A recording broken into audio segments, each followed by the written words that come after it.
Hi everyone, I hope you're doing well. Welcome back to my channel, Holy Humanist. First of all, I just want to say I appreciate all the feedback on my intro video. Your response was overwhelmingly positive.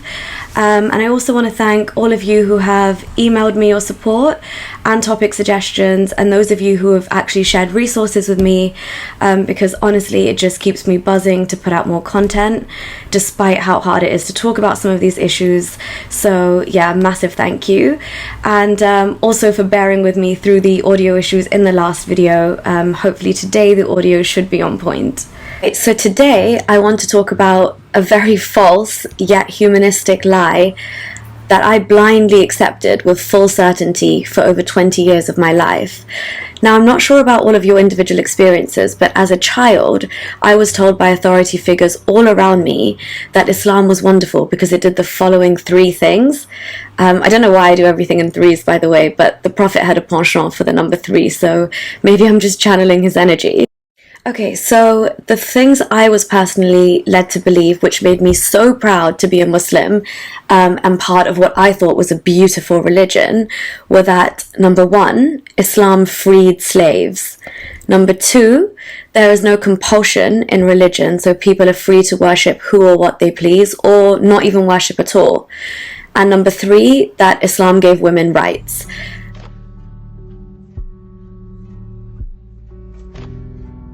So as you'll come to know if you're not already aware, I always bang on about Islam and women empowerment being an oxymoron.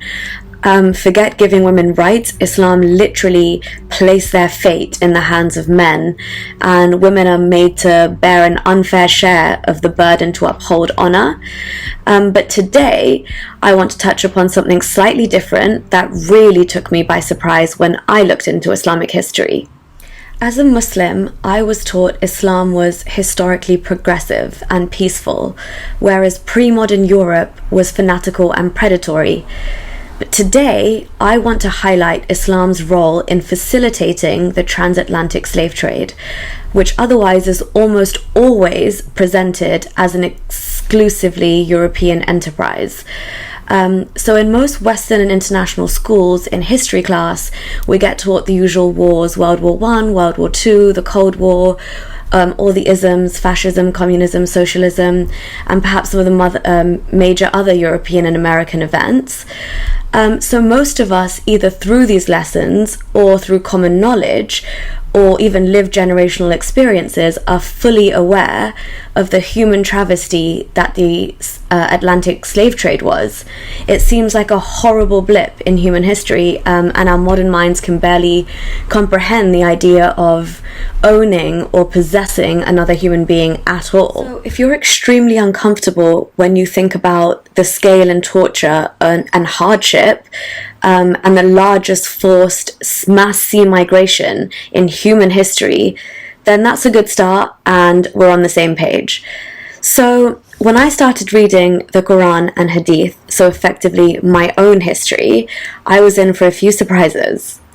The Quran mentions words such as those which your right hand possess,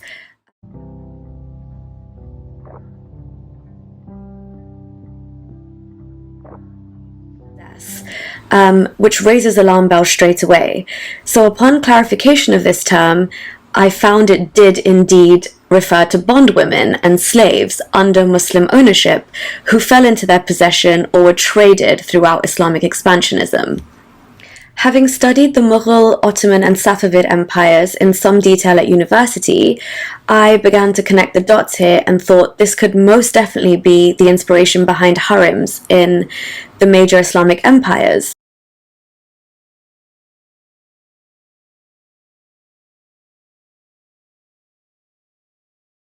So under the Ottoman Empire, the harems usually consisted of girls from the Balkans and the Caucasus, whose villages were burnt down, their families killed before their eyes, and the next thing they know is that they're being shipped off in boats across the Black Sea to Istanbul.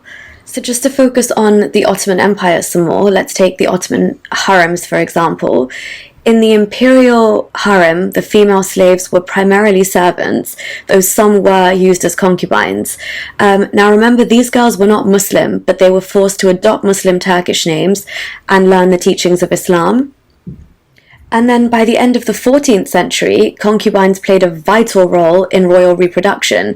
So if you managed to excel in the ways of the palace as a slave girl, and if you were lucky, quote unquote, enough to walk the path of the privy chamber to the Sultan's room, then you would strive to produce a male heir to the Ottoman Empire and become the mother of a prince.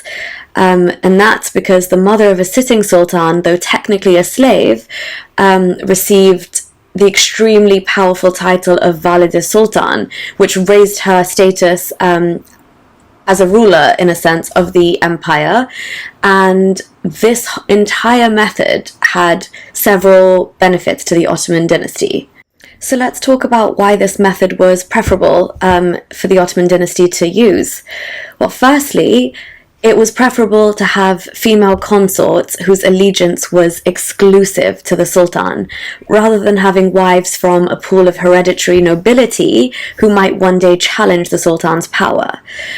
Secondly, and this is very interesting, a royal consort usually only had one son, because her role as the prince's mentor, as well as his mother, meant that she needed to devote herself entirely and completely to his training and practice. And this is where it gets really interesting. Legally, it would have not been possible to force a free Muslim woman, wife, essentially, to restrict herself to one son. But non-Muslim women, it doesn't matter. They can be subjected to a one-child or one-son policy. That's perfectly okay. And thirdly, with the high infant mortality rate resulting from disease at the time, it was more logical not to rely on one woman's fertility and ability to produce sons for the continuation of the dynasty. As you can see, sexual slavery was a central part of the Ottoman slave system and throughout most of the empires. And I can't help but form a direct link back to the methods employed and codified in the Quran by the early Muslims and their army. One of the most interesting stories, it's one of the most fascinating stories to me to come out of the Ottoman Empire, is the story of Roxilana, or Hurrem Sultan, as she was later known, who was a slave girl from the Ukraine, and she was captured by Crimean Tatars during a slave raid from what is present-day Ukraine, and eventually taken to Istanbul, the Ottoman capital. So she essentially entered the imperial harem, rose through the ranks, and became the favorite of the Sultan, Sultan Suleiman the Magnificent, he's known as. So breaking all previous Ottoman traditions, Sultan Suleiman married Hurrem, making her his legal wife. And this was momentous at the time, as sultans had previously married only free ladies of nobility. She was the first imperial consort to receive the title Haseki Sultan, and became one of the most powerful and influential women in Ottoman history. Furthermore, she was also an extremely prominent and controversial figure during the era known as the Sultanate of Women, which I might even make a separate video on in the future. So if that isn't a rags to riches story, then I don't know what is. But more importantly, a slave girl from the Ukraine broke the palatial ceilings of Topkapi and crushed the gendered patriarchal norms of her time. And then another interesting point on slavery in the Ottoman Empire include the capture of young slave boys to form the largest chunk of their military, known as the Janissaries.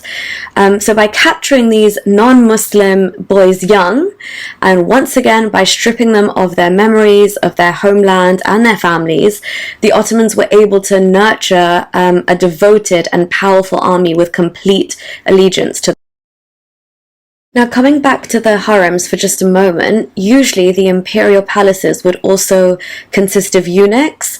These were castrated males who were employed to guard and watch over the harem. And in order to ensure that they never reproduced and got intimate with their fellow female slaves, the men and boys were castrated and made eunuchs through a brutal operation, the majority of which lost their lives in the process.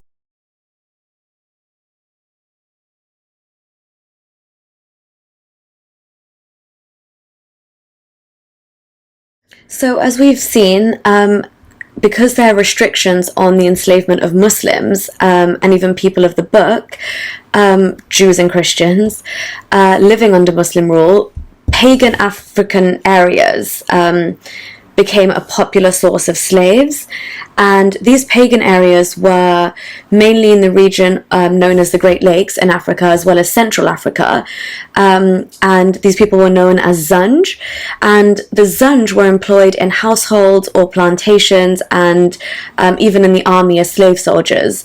So some of them could ascend to higher ranks, but in general, the Zanj were considered inferior to European and Caucasian slaves.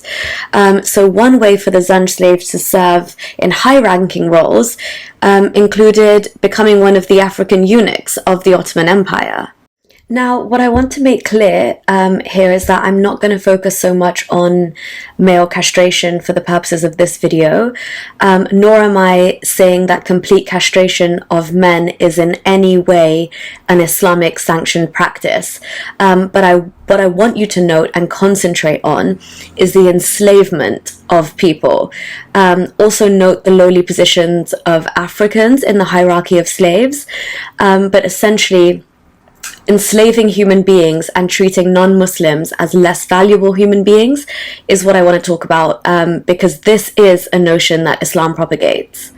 The Islamic texts themselves made me realize that the Prophet Muhammad and his companions owned slaves and naturally engaged in slave trade. Muhammad even returned freed people back into slavery.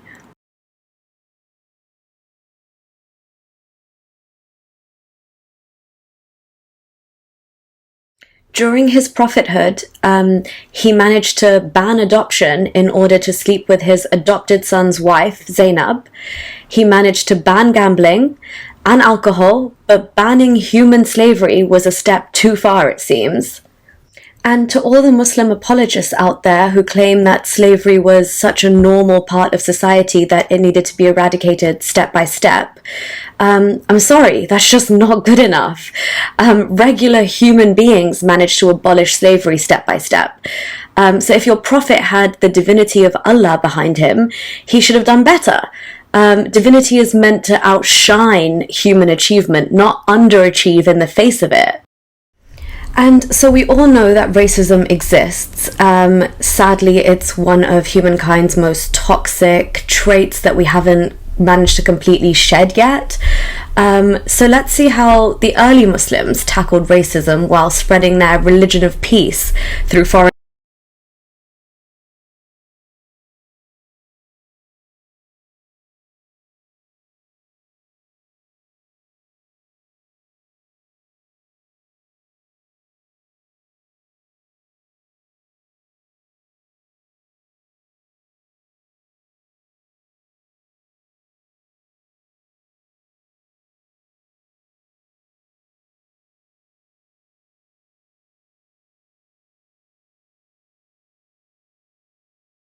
So while the trade of African slaves can be traced back to antiquity, it became popular in the 7th century when Islam was gaining strength in North Africa.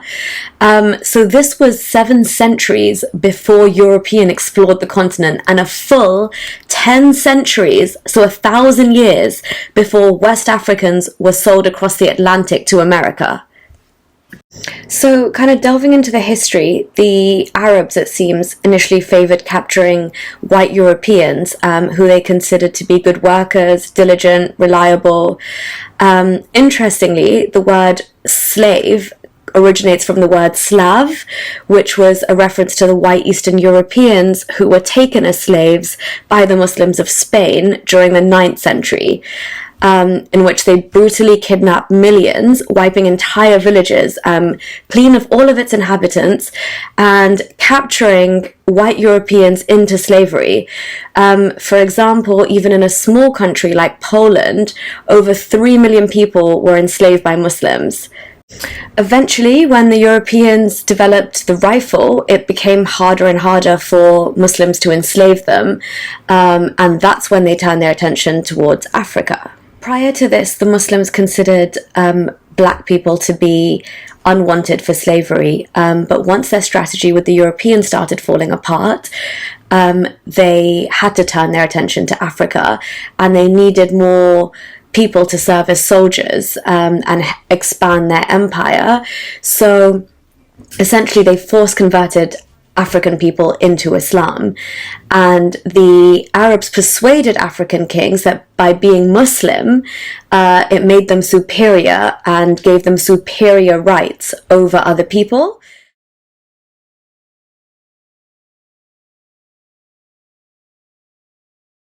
So these kings became billionaires, trading in their own people, essentially. And many centuries later, when the Europeans tried to end slavery, the Europeans struggled for about 1,000 years to try and end slavery. It was the African kings that actually refused to comply, arguing that slavery was their God-given right according to Islam. According to a Franco-Senegalese anthropologist, and he's also an economist and writer, Tidiane Ndaye says, he comments on slavery that it's existed in practically all civilizations. And this was also the case in Africa. There were ethnic groups such as the Yao and the Makua and the Marava, and they were fighting against each other, and they did trade the people that they'd captured through wars. But when the Arab Muslims reached Africa, they encountered already existing structures, which facilitated the purchase of slaves for their purposes. He estimates that 17 million East Africans were sold into slavery. The Arab-Muslim slave trade, also known as the Trans-Saharan or Eastern slave trade, is considered to be the longest.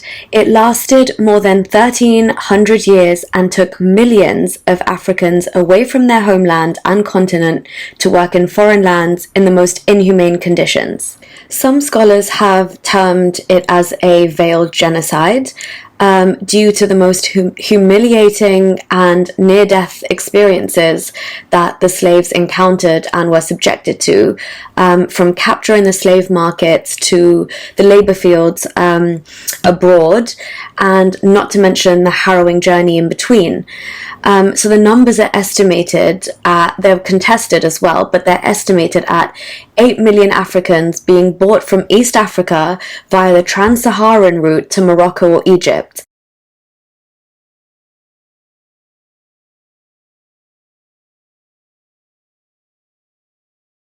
And then a further 9 million were deported to regions on the Red Sea or the Indian Ocean.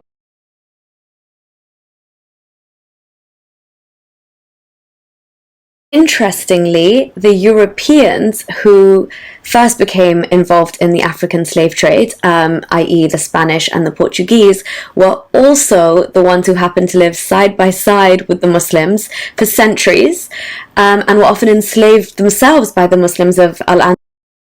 So Islamic slave raids into Africa began in the mid to late 7th century, and then according to Muslim records, astronomical numbers of Africans in the millions were enslaved in the name of jihad. So by the time the seafaring Europeans had reached the coasts of West Africa, the Islamic slave trade was booming.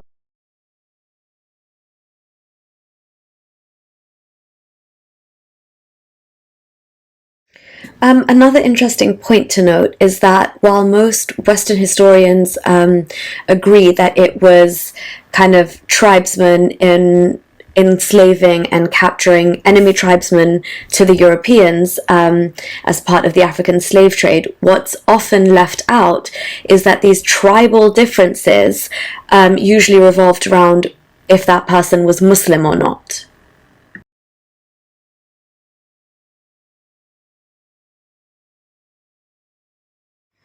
A look at historic maps seems to confirm that the western coast of Africa, where captives were enslaved and sold to the Europeans, were hotbeds of jihadi slave raids.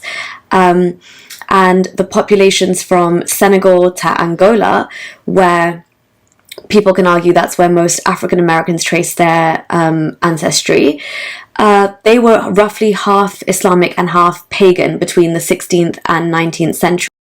The Arabs raided sub-Saharan Africa for 13 centuries without interruption. Most of the millions of men they enslaved and deported have disappeared as a result of inhumane treatment.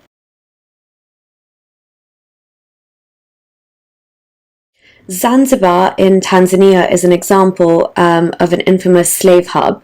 It's where ambitious merchants and businessmen of their time would gather in Zanzibar to pick up raw materials like ivory and cloves and things like that.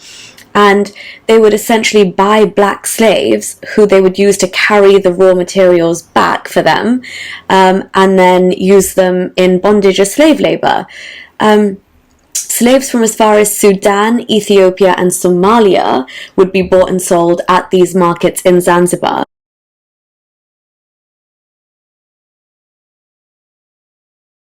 And then shipped through the Indian Ocean to the Persian Gulf, or even the Arabic Peninsula, where they worked in countries like Oman, Iran, Saudi, and even Iraq. And all I can say here is the only people who were not enslaved were African Muslims, because due to Islamic legal views, they were not able to enslave them.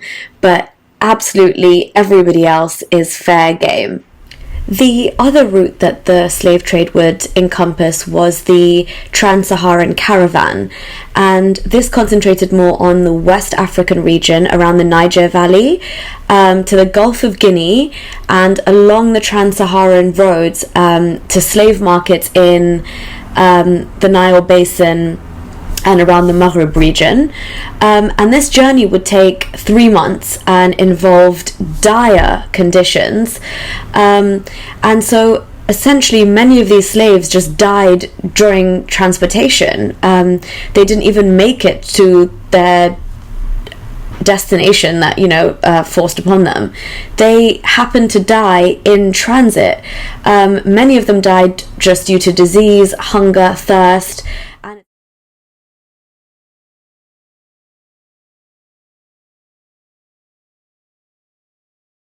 Another stark difference in the two slave trades was that while Europeans favoured more kind of strongly built young men to serve as labourers in their farms, the Arabs were more focused on concubines and capturing women and girls who were taken and forced to be sex slaves.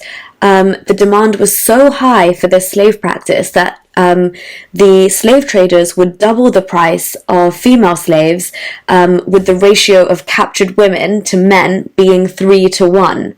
So one of the only times Muslims decide to place more value on a woman is in the context of being a sex slave. Lovely. So when one of the key players in the African slave trade, the Europeans, decided to abolish the practice hundreds of years ago, and even with America ending it in 1865, it was the Arab countries that have continued the trade, with the majority only ending it in the late 20th century. In Mauritania, it was only officially criminalized in 2007. Now, I see a parallel here. Having grown up in Saudi and the UAE, I can't help but think that the current and continued mass importation of cheap labor from the Indian subcontinent and the shady agencies recruiting droves of maids or house help from the Far East are absolutely dangerously close to a form of modern slavery.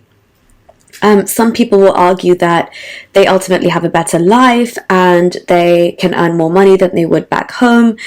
And while that may be true for some, many are, in fact,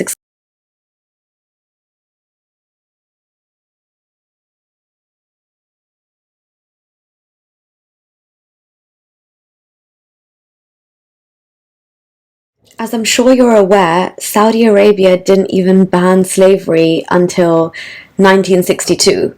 That is literally just in my parents' lifetime. Even as the rest of the world saw and realized the harm that slavery did to an entire continent and peoples, and made a declaration to abolish it, it was the Arabs who protested it, and it took a hell of a lot of international pressure and backlash for them to finally agree to outlaw it. So while it has to be said that the economic consequences of the Muslim enslavement of Africans wasn't as severe as the economic consequences of Western colonization of Africa, it doesn't mean that we shouldn't talk about it, because it's the actual degree to which Islamic slave rates changed and messed with entire generations of the social fabric, the economics, and the reproductive lives of millions of Africans. In those regards, it is definitely more brutal and painful than the transatlantic slave trade. So I've always wondered why more and more African authors aren't coming forward to kind of decipher their history and remove the layers of whitewashing or cover-ups to present a more nuanced and authentic version of their history. But most of the African authors are yet to publish a book on the Arab-Muslim slave trade out of religious solidarity.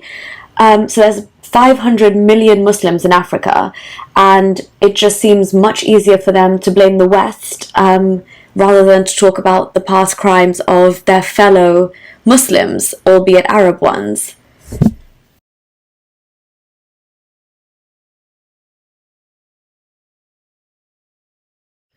As a side note, what I find is a good general rule of thumb to help cut through all the fake pro-Islamic and whitewash histories that proliferate is to know what Islam did in the past. Just simply look at what it's doing in the present. Look at Islamic states, such as some within the GCC.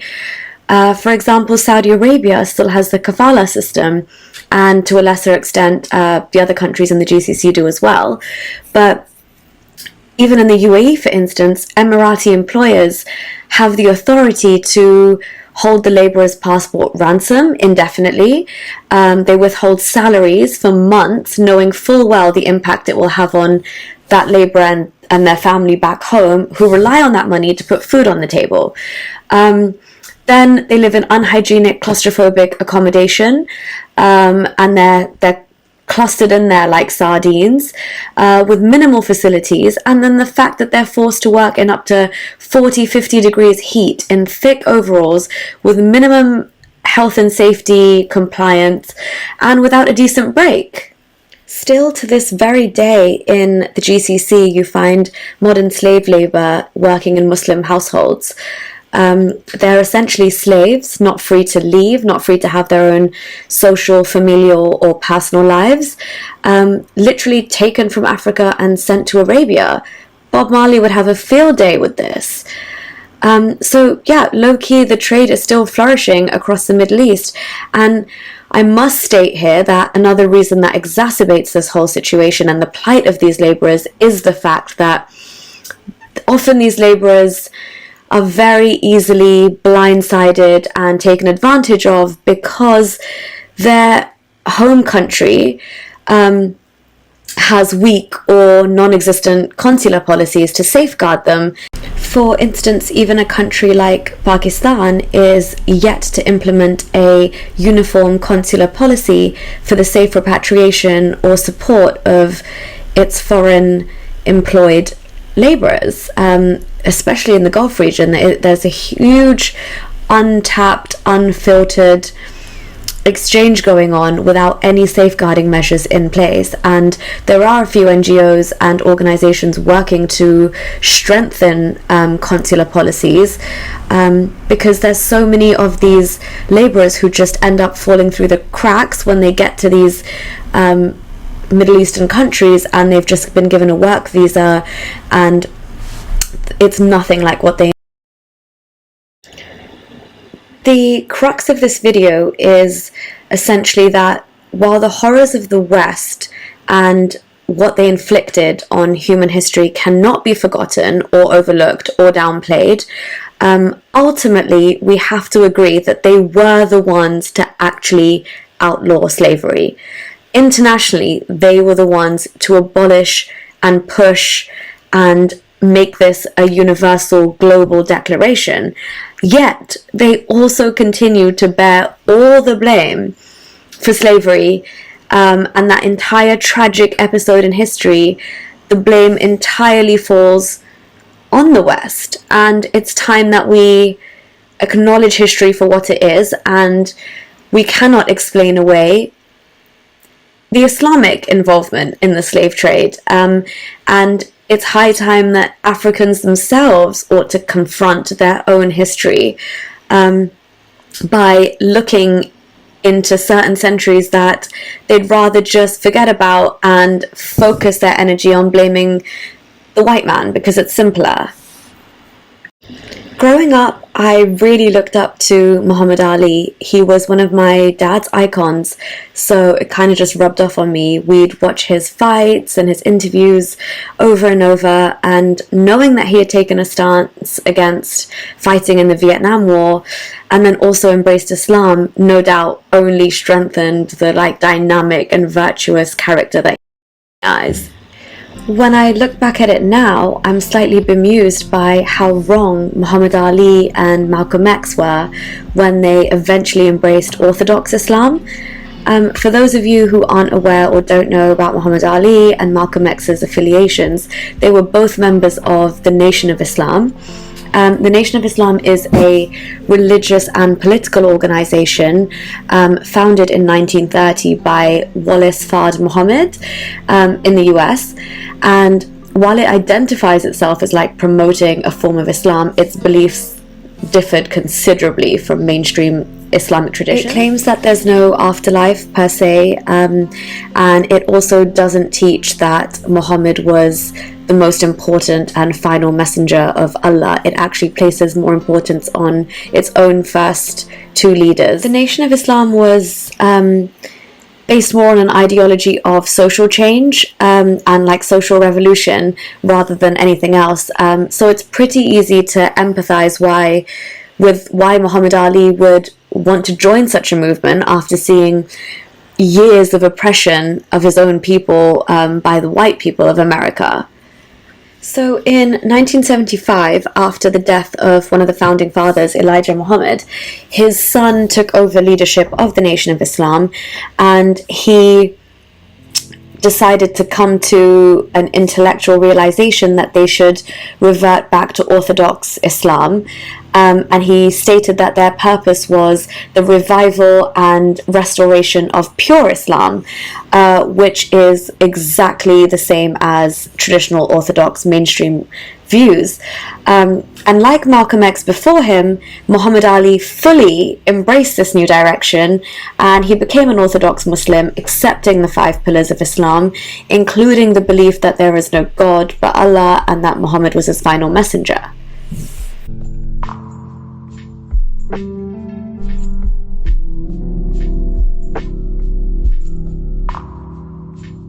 Now take a look at this video where Muhammad Ali discusses why everything black is associated with evil and everything white is associated with purity and cleanliness. And I always ask my mother, I said, Mother, how come is everything white?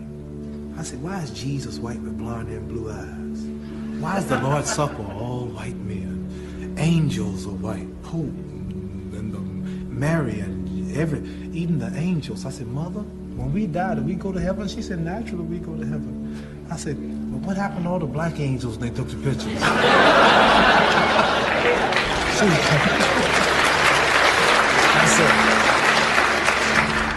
I said, oh, I know. If the white folks was in heaven too, then the black angels were in the kitchen preparing the milk and honey. I said, listen, you quit saying that, boy. I was always curious, and I always wondered why I had to die to go to heaven. Why I couldn't have pretty cars and good money and nice homes now. Why do I have to wait till I die to get milk and honey? And I said, Mama, I don't want no milk and honey. I like steaks and I said, milk and honey is a laxative anyway. Did they have a lot of bathrooms in heaven? So anyway, I was always curious. I always wondered why. You know, Tarzan is the king of the jungle in Africa. He was white. White man. I saw this white man swinging around Africa with a diaper on, hollering. Oh! Do you all see Tarzan over here? Right. Tarzan? And all the Africans, so he's beating them up and breaking the lion's jaw. And here's Tarzan talking to the animals, and the Africans been there for centuries, and he can't talk to the animals. Only Tarzan can talk to the animals. I always wondered why. And Miss America was always white. All the beautiful brown women in America, beautiful suntans, beautiful shapes, all type complexions, but she always was white. And Miss World was always white. And Miss Universe was always white. And then they got some stuff called White House cigars, White Swan soap, King White soap, White Cloud tissue paper, White Rain hair rinse, White Tornado flow wax. Everything was white. And the angel food cake was the white cake, and the devil food cake was the chocolate cake. I said, Mama, why is everything white? I always wondered, you know, and the president lived in the White House. And Mary had a little lamb, his feet as white as snow and Snow White. And everything was white. Santa Claus was white. And everything bad was black. The little ugly duckling was the black duck. And the black cat was the bad luck. And if I threaten you, I'm going to blackmail you. I said, Mama, why don't they call it white mail? They lie too. I was always curious. And then this is when I knew something was wrong. Now let's see what Islam associates.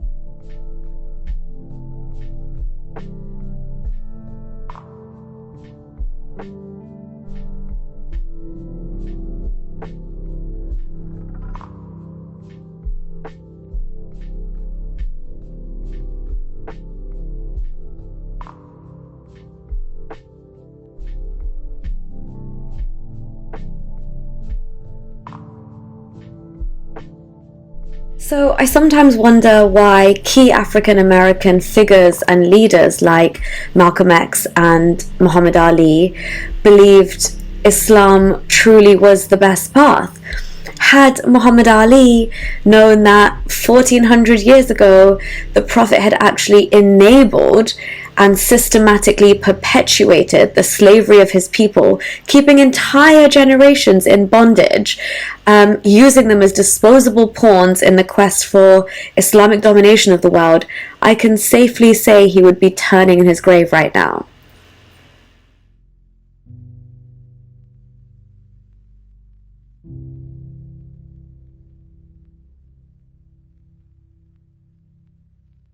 Strangely enough, Muhammad Ali would have been better off as Cassius Clay, as his father, Cassius Marcellus Clay Sr., was actually named after a Kentucky slave owner turned abolitionist who played a huge role in the emancipation of black slaves. Islamic sources and Islamic apologists tend to push a narrative of Islam isn't racist because of Bilal ibn Rabah. They use that trope. Bilal was a black African slave, and he's said to have been freed under Islam, and the narrations push this propaganda by placing him on a pedestal. He's often used as a poster boy for why Islam isn't racist. And Bilal is said to be the first man to ever announce the call to prayer, or the azan.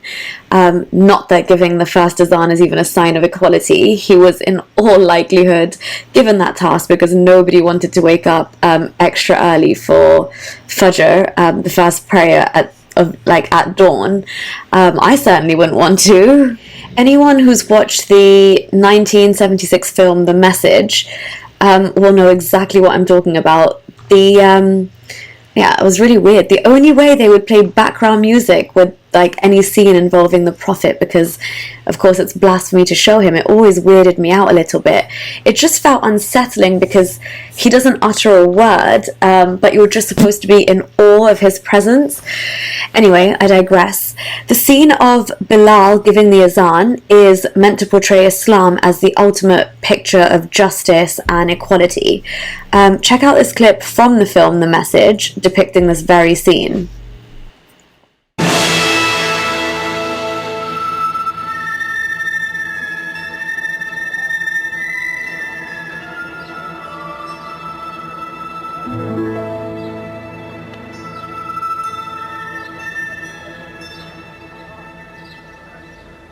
But there's something missing. Maybe a bell to call the people in. The Christians use a bell? What about a horn? Like the Jews? A drum. There's too much blood in a drum. Why not the human voice? As in Omar ibn Khattab's vision. If the Prophet agrees. He means you, Bilal. Me? You have a good voice, use it. Climb up there.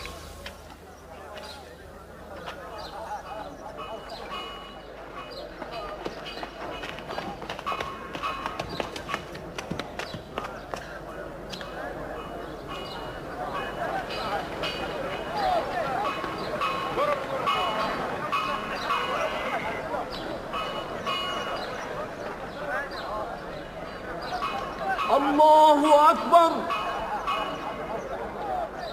Allahu Akbar. Allahu Akbar. Allahu Akbar.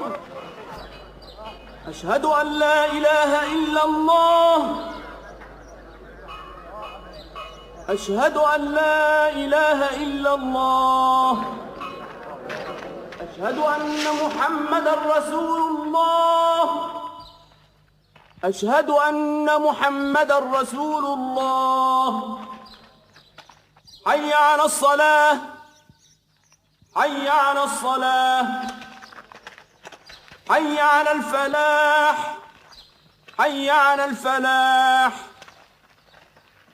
الله أكبر. الله أكبر.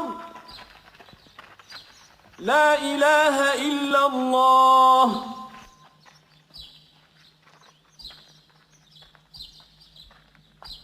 Now, had Muhammad Ali known that 1400 years earlier, the only reason Bilal was bought out of slavery, the only reason was because he swore allegiance to Allah and Prophet Muhammad as the messenger of Allah.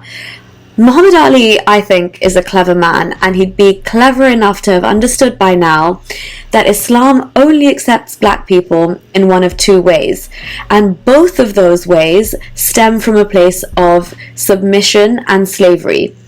You are either a literal slave, a sex slave if you're a non-Muslim black woman, and a eunuch if you're a non-Muslim black man, or you must submit to Islam and be a slave for Allah and fight in the way of jihad. How is any of this a free and fair choice? How many Africans would willingly submit to this? How many would have simply just converted just to be treated with an iota of dignity? Please think about that.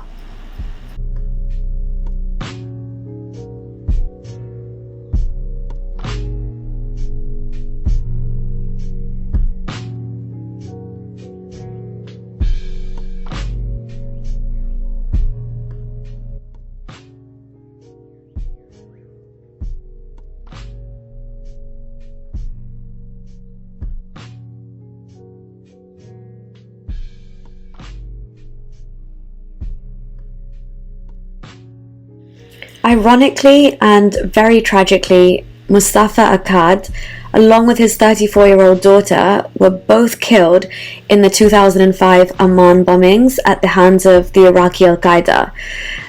They were both in the lobby at the Grand Hyatt in Amman, Jordan, on November 9th when a bomb exploded. His daughter died instantly and Mustafa died of his injuries. He succumbed to his injuries 2 days later in hospital.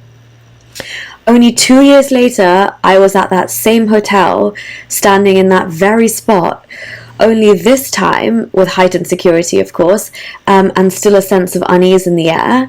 And back then I was still a believing Muslim, but looking back now, I can't help but think that Mustafa Akkad and his daughter died at the very hands of the religion he claimed the West knew so little about. I just wish he knew more. The scenes we witnessed from the movie are an attempt to depict Islam as bringing peace and harmony and equality and showing the Islamic faith to triumph above all other peoples and beliefs. But again, all lies. To sum up, it is Islam that turned the entire African continent into huge slave markets, which in turn made Arabs wealthy and powerful as a people.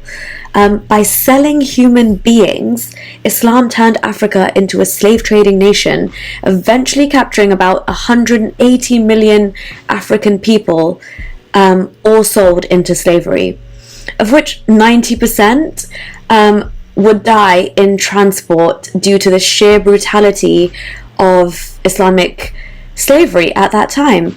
And they justified this activity by referring to their religious laws codified in the Quran, which entitled them to enslave other people.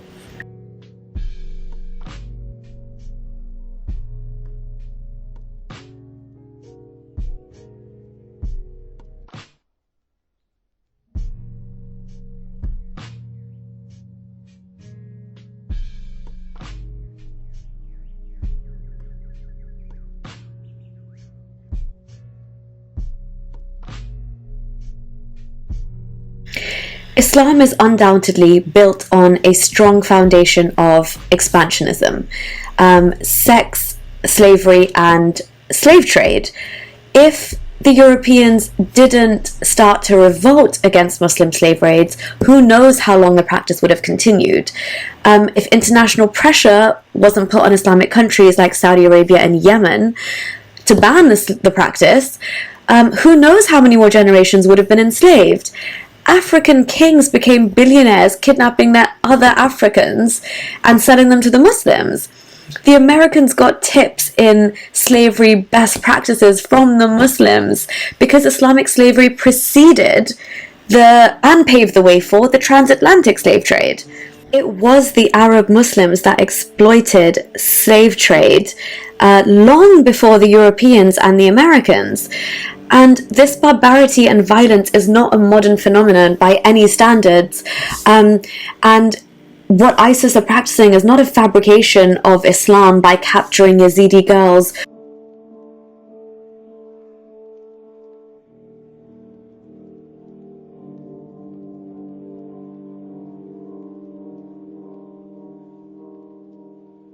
Or Boko Haram capturing hundreds of boys and girls, boys to pick up guns and girls to be sex slaves. This has been happening since time immemorial. I also think it's worth mentioning here that the Crusades were launched as a pushback against the Muslims. It wasn't offensive. It's when the Christians were well and truly fed up of their Holy Land being dominated and trampled on for centuries by Muslim invaders that they decided to take up arms. But that's a different topic for a different day. My final message in this video is please don't accept contemporary and mainstream history as your ultimate truth. Sometimes you have to delve deeper into the past so you can start peeling back the layers of multiple waves of oppression in order to entirely free yourself from everything you are not. I hope you all enjoyed this video and that you learned something and it might probe you to look into things yourself and just kind of spark discussions where usually things are just kind of brushed under the carpet, because that's what this channel is all about.